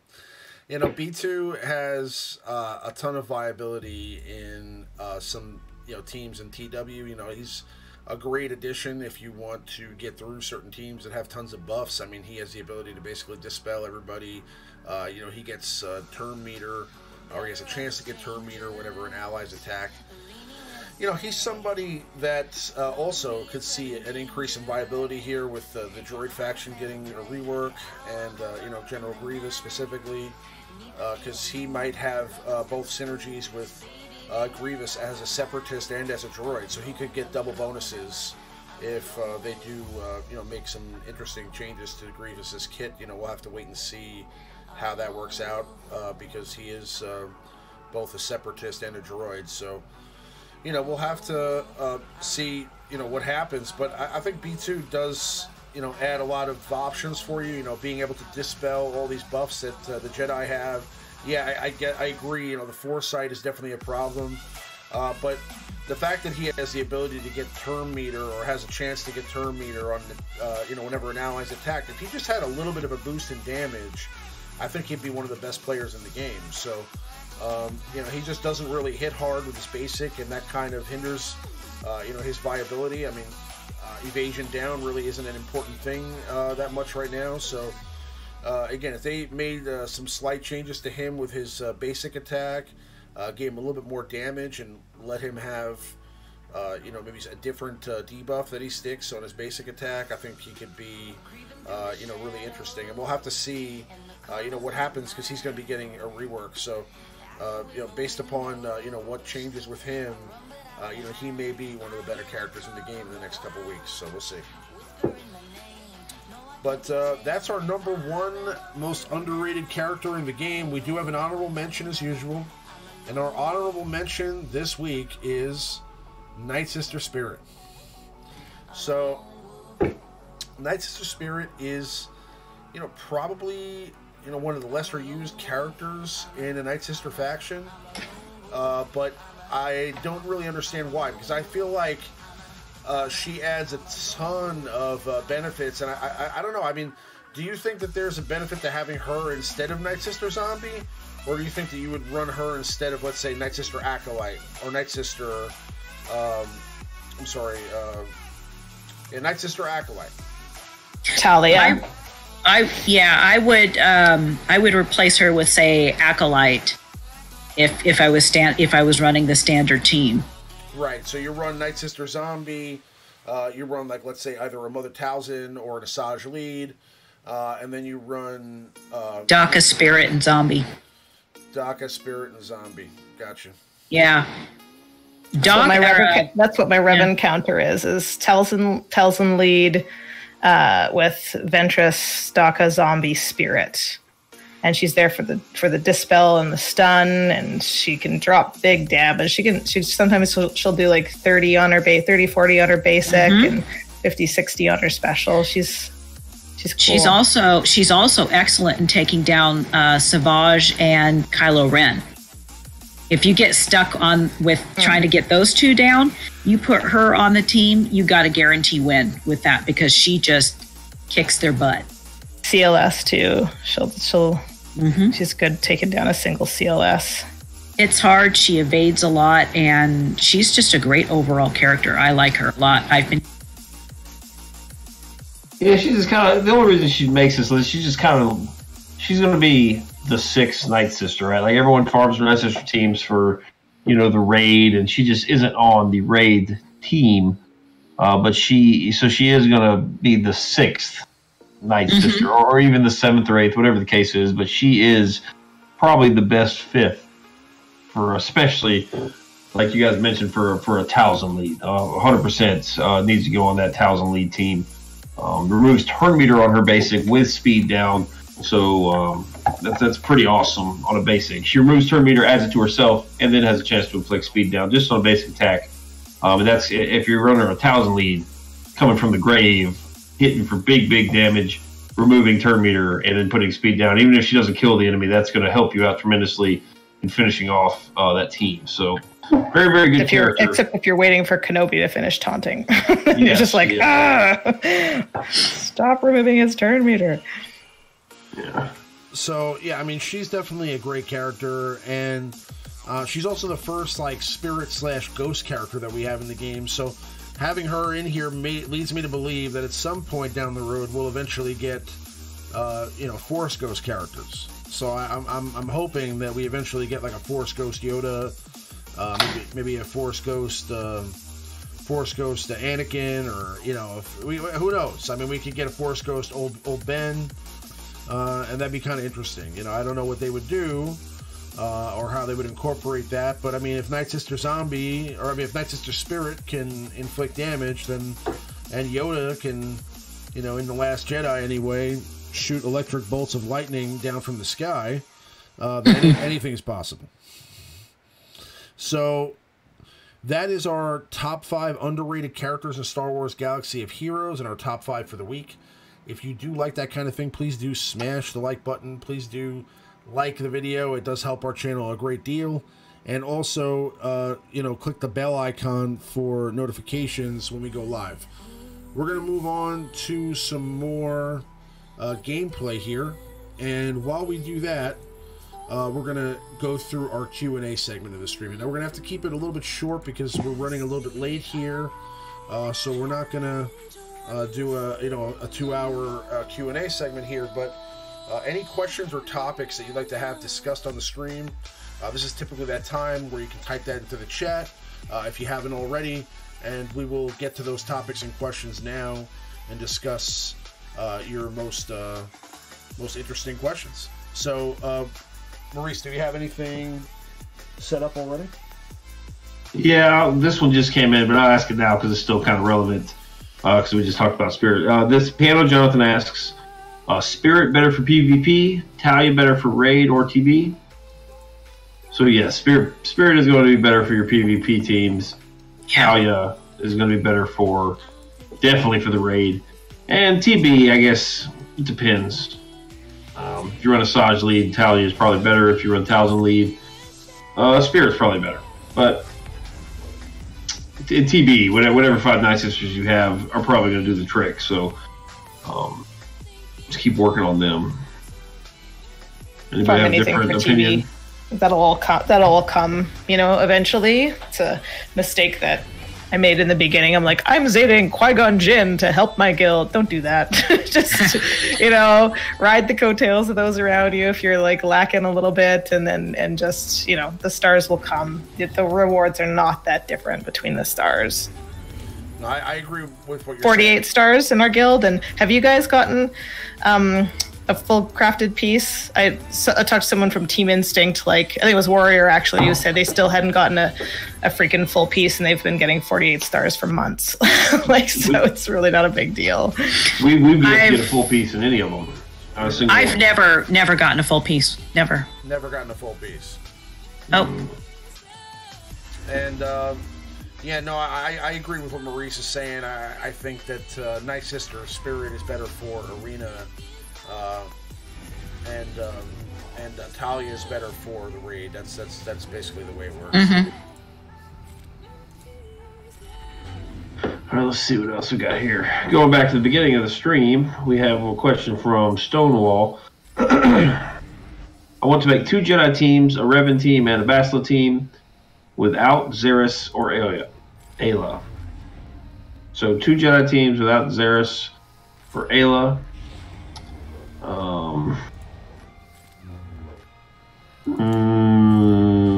Without Ayla is going to be tough. I'd probably do your Revan, Jolie, Grandmaster Yoda, Hermit Yoda, who am I missing? Kenobi, probably free Revan team, and then Bastila, Ezra, Kanan, whoever you got, I guess. Unless you guys have a different set that you use.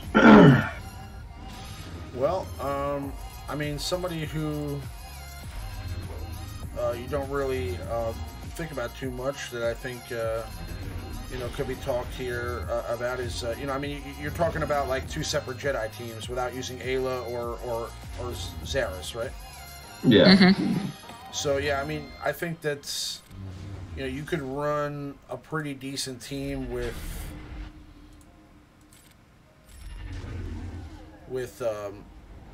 let's say Revan, Grandmaster Yoda, General Kenobi, and you could make your 5ths as you can make your last 2 as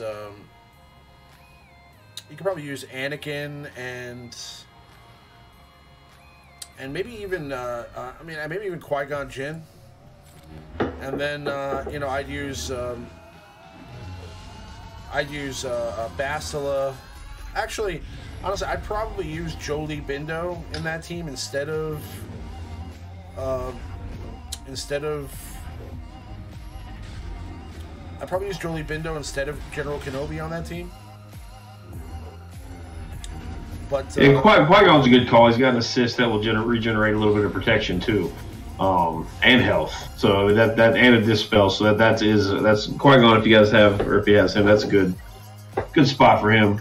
It depends. Either team, whichever team you're going to use them on, you want to interchange either Hermit Yoda on one team or the other, and then so either Jolie on one team and then Hermit Yoda on the other team, and then I would say Old Ben, with Bastila, Jolie, or if you're not going to use Jolie, then use Anakin, and maybe even honestly, because of the regeneration on health on her basic, if you have her geared up well enough and you make her fast enough, Padawan Ahsoka.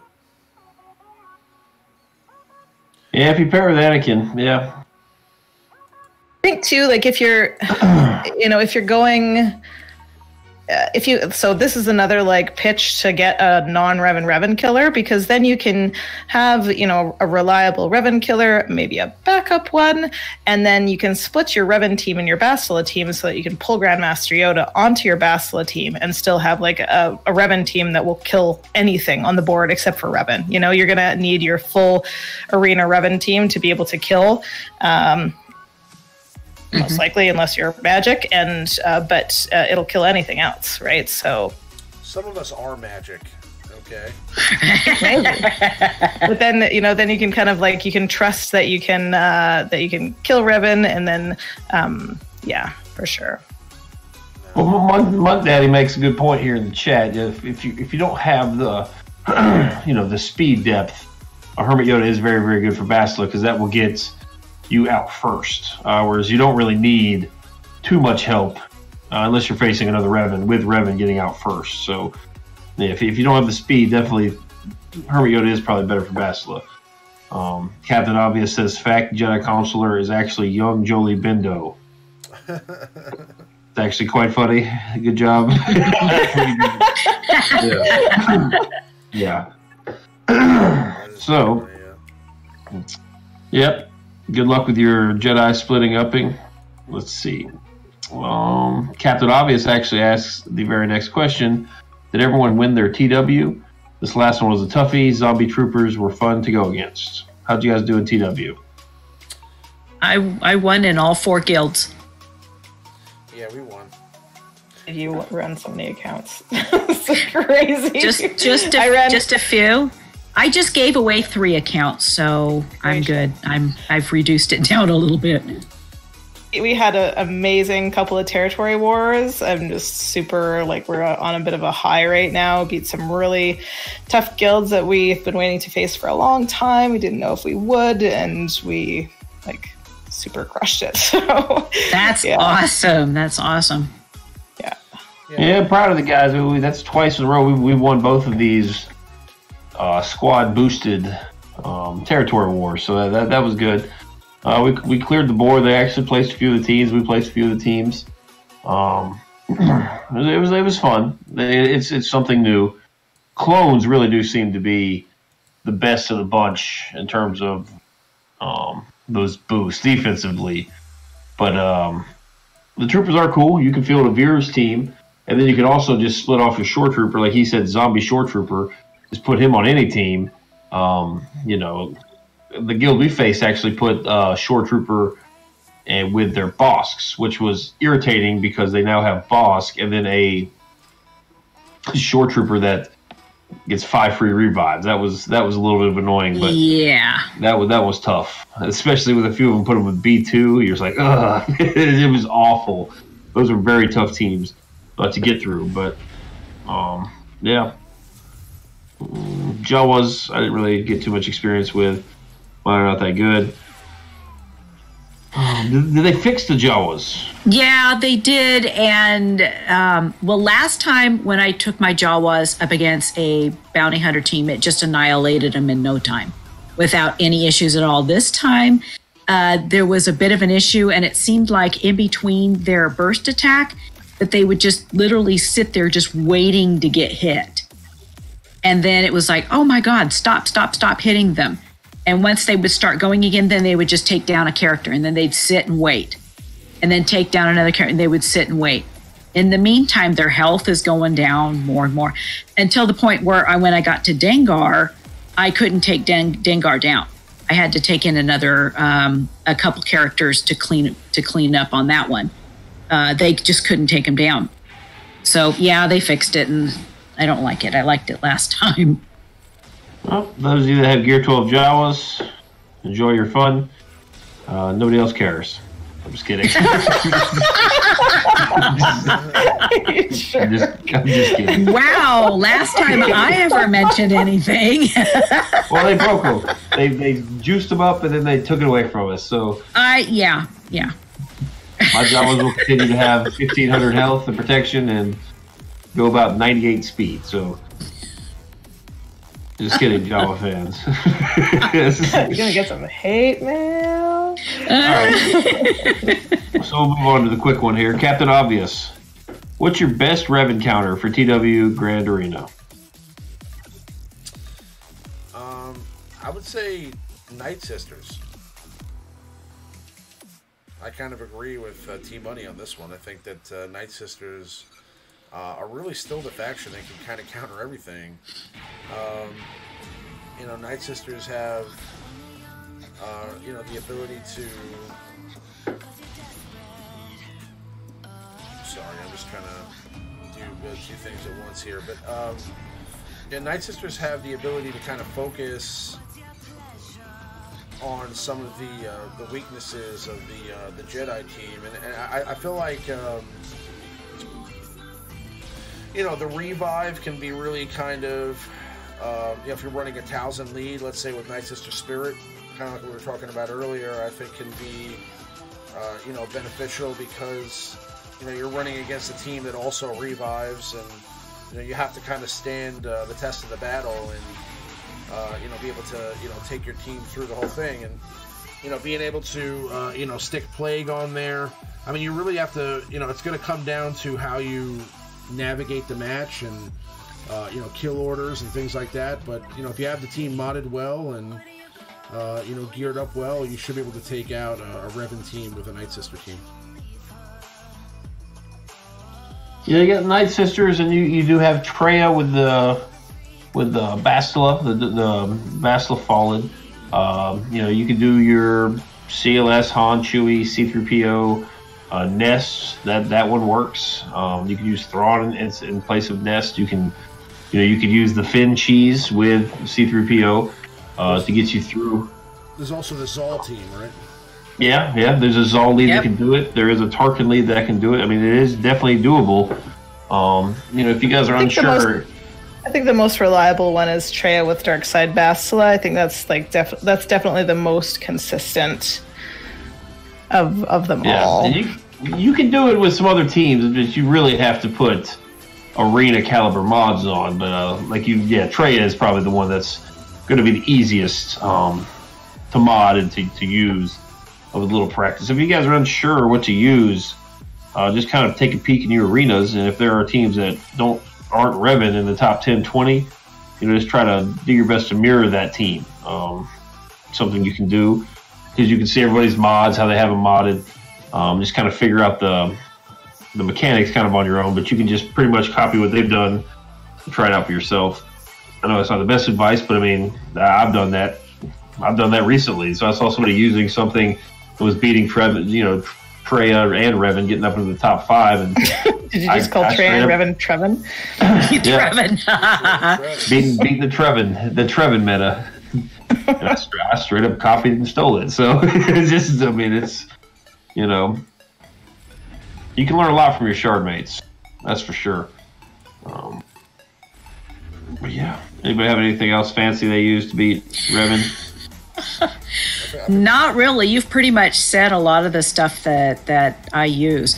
There are teams out there. It's just a matter of if you put together your own team, you got to practice with it first to be able to figure out what the kill order is, because every team is going to be different because of mods and gear.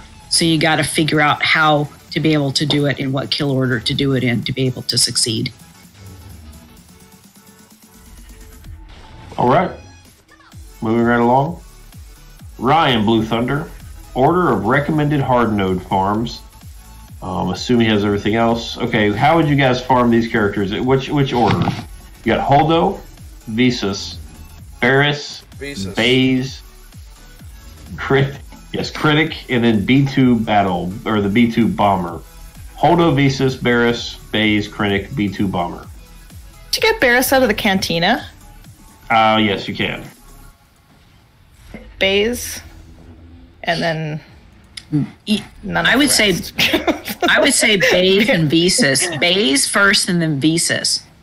Baze can be used in so many things. Visas can be used in both raids and kind of a plug and play character. And Holdo, I don't care how many people really like her and think she's good. She sucks. I think she sucks too, but Baze, Visas, and then I guess, okay, then you have some variables. If you got the Millennium Falcon, I would do either Krennic or Holdo, depending on your roster, because they're about equally as useful, right? I mean, if you have a very deep Empire team, then Krennic's going to be better. If you have all the Resistance characters, Holdo's going to be better.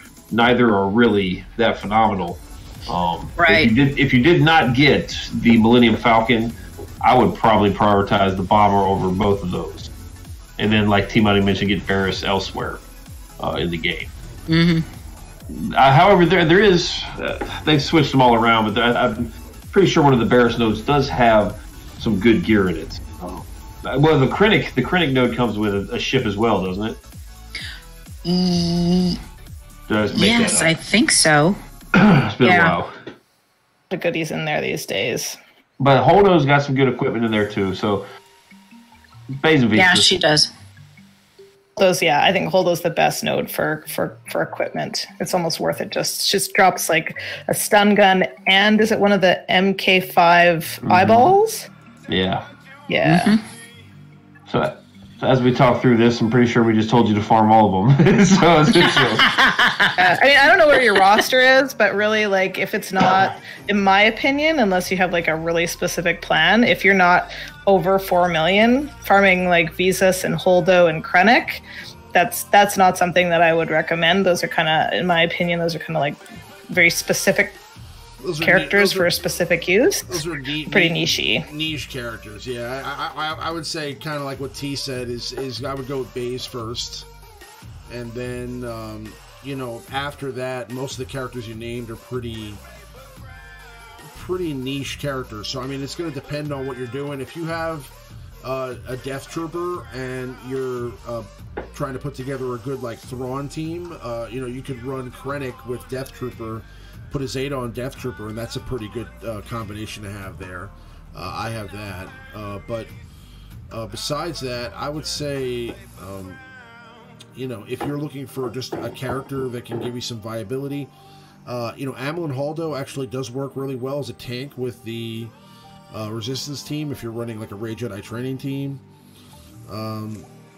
But I'd say Baze, and then depending on the rest of your roster, if you're closer with an Empire team, or you have a better Empire team, you know, again, like meaning Death Trooper and Thrawn and all that, I'd say go with Krennic. Otherwise, if you're better with, let's say, a Resistance team, I'd go with Amilyn Holdo. And then after that, I'd say, besides those two, you know, I'd say Visa Smar is a nice character to have, but she's definitely not, you know, she has no faction bonuses. So, I mean, you know, she's really just somebody that is interesting to play around with, and I like her because I like the character from the lore, and I also like her kit in the game. I think she's a cool character, but again, because the Sith meta is kind of not as dominant right now, she's not really as important of a piece anymore. So she's somebody that definitely is still fun to play around with, but somebody that's, again, very niche, and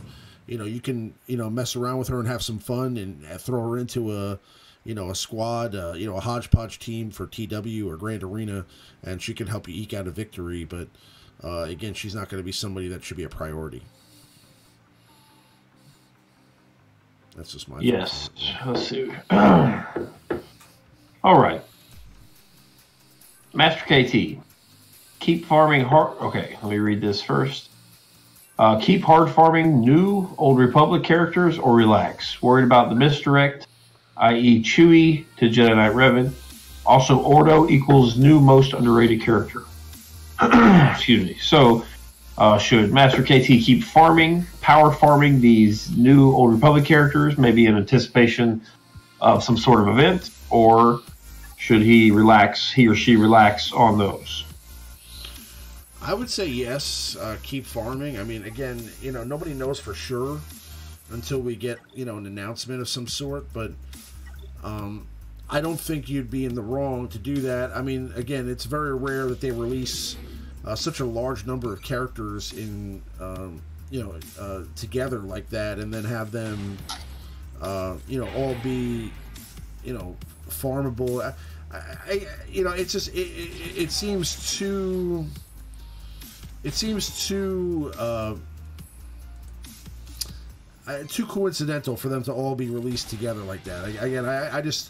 I don't know. Again, anything's possible, and I could be wrong, and maybe there is no event. But either way, I would say that you're not going to do yourself any harm by having Dark Bastila, Canderous, and Carth Onasi and Juhani. I think those are all good characters. So regardless of what the outcome is, you're not going to be hurting your roster by going for those characters. Those are some of the better characters that are. I mean, when Juhani and Carth come out, altogether, I think Dark Bastila and Canderous right now are some of the better characters that are available to farm, period, in their respective nodes. So Canderous is a great Cantina node farm, and Dark Bastila has her benefits with Traya, and she's a great farm for the hard nodes. If you have a lot of your hard nodes done already, that's great. But again, if you're still in an early stage of the game, and you're trying to decide which route you're going to go because you don't want to miss out, I'd say go with what's most important for your team right now, and continue to farm the characters and just work on it. But I wouldn't be doing it in a panic farm situation. Just farm them as much as possible, and we'll see what happens. Again, there's been no indication that there's going to be an event, but they've sprung events on us in a short amount of time in the past, so I wouldn't be surprised if something does come in the future. Yeah, if you're free to play, right, like, you're going to have to farm Carth and Juhani wherever they go as well. So, I mean, really getting your Bastila to 7-star and your Ordo to 7-star is going to be helpful, but if you have to go back and do those two characters anyway, and you're not going to get those two in time, I don't. If you don't think you can feasibly power farm 2 additional hard node characters in a smaller window, I wouldn't go too crazy on Bastila just because you're going to come up short. Ordo is. Go ahead. Be prepared to spend money is basically what Maurice is saying. If you're farming, if you're expecting to be ahead of the curve, if you don't have some monstrous amount of crystals saved, then you're not going to get these new characters. That's just the way it is. I'm not totally sure about that. Because if they don't do it, I don't know. I was calling that there was going to be an event. It was going to be around February the 21st. Doesn't sound like that. The road ahead is kind of laid out the next month. If we're getting these droids and everything, that kind of takes up the whole month. So maybe the event is pushed. Maybe it's, they're pulling a solo on us. I don't know. But it's not a ton of extra energy. You've got your refreshes, and then I'm doing a 25, a 50, and 100 every day. And basically I have a free-to-play player who I'm convinced is one of the best in the game, and when she's like, yep, that plan looks good, that's what I'm doing, then I'm just doing that too.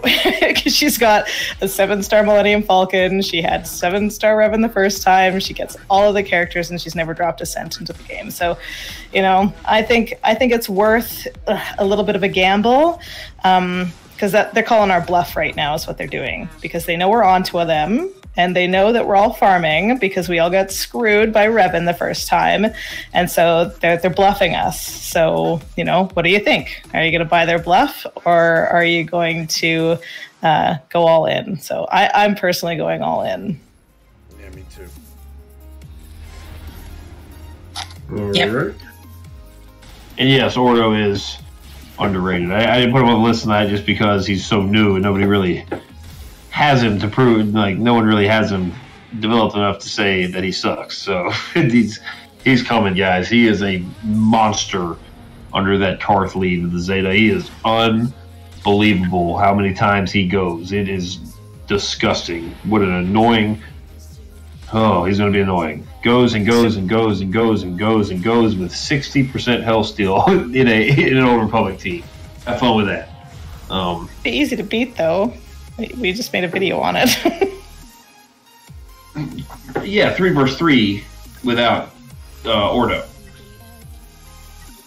We made a video about Carth Mission and Zalbar, 3 versus 3. I think Bastila is still pretty awesome against them. Oh yeah, Oh yeah, for sure. Absolutely. Fastly is the pretty much hard counter to Canderous, but that's every team's got a counter.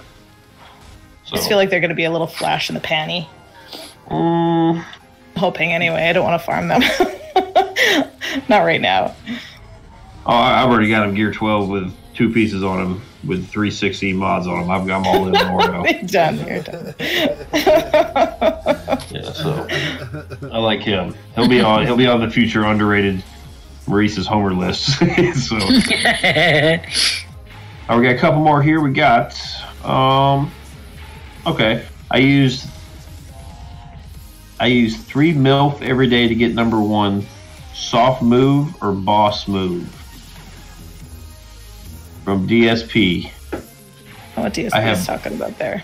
I have no idea what you're talking about, man. You use 3 MILFs 3 Millennium every day. Millennium Falcons. Yeah, I got that. Mm-hmm. He uses 3 of them every day to get 1. To get rank 1.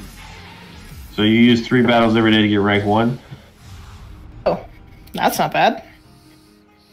Good question, DSP.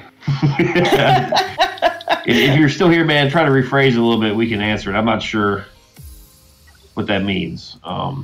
So if you're out there, DSP, just drop a line. Captain Obvious asks the next one. What's arrow mod for GK in a Revan mirror match? Protection arrow or speed arrow? What arrows do you guys use in your GKs? Protection. Protection. Yep. I use speed. I have my GK is 101k protection. Jeez.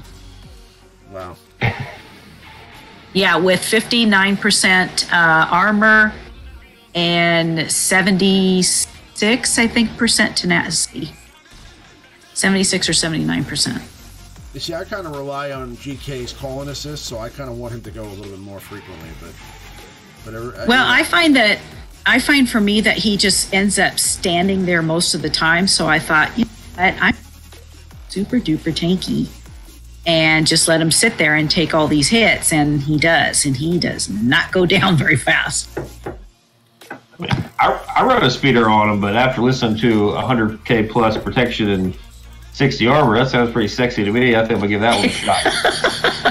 I really find not real difference in terms of speed. His speed is lower, definitely lower, under 200, I believe. But I still, it doesn't bother me whatsoever. I have no issues with it. I will say GK is a good spot for your defense set mods that you might have laying around. You know, everyone's got a defense mod or two that's really, really good. It's just on a defense set. These are good mods for him just because he has high armor and resistance, so he gets double the boost. So if you got good defense mods, it's not a terrible character for those. I don't know. I guess I'll give the protection one a whirl. Try it out. Because, yeah, like you, I mean, he gets to do his assist and gets to do his cleanse. He might go 2 or 3 times a battle. Maybe. So, right. Let's see if the SP responded. If not, he did not. Yeah. That's pretty much all the questions, guys. If I missed a couple at the beginning, I apologize. I had the top chat selected instead of the live chat, so if I missed a couple, I apologize, guys, but that's all the ones that I gathered tonight. Okay, I apologize. He has 102k protection. Oh. I'm sorry, I was wrong. Wow. So he has more. That's pretty sick. Yeah. You already sold the Avanash. You already sold it. He's at 159 speed. That's his low speed there. That is slow. Mm-hmm. Yes, it is. Yes, it is. All right, but yeah, I mean, being that that's the end of the questions, we're going to go ahead and wrap it up here. I appreciate everybody hanging out with us late tonight. Hope everybody enjoyed the Super Bowl, and congrats to all the New England fans. But we'll be back next week with in episode 84 of the Alliance Live Show. And in the interim, any news that we get about the droids or the reworks, you know, we'll definitely be sure to make videos about that. So stay tuned Tuesday night for the Galaxy's Edge live show with Maurice and TMoney on the Operation Metaverse channel. If you guys aren't subscribed there, you should definitely head on over and subscribe to their channel as well. There's a link in the description. But we'll be back next week with some more action. I hope everybody had fun. It was a good time for us, and you know, may the Force be with you guys. We'll see you guys on the next one. Have a good night, everybody.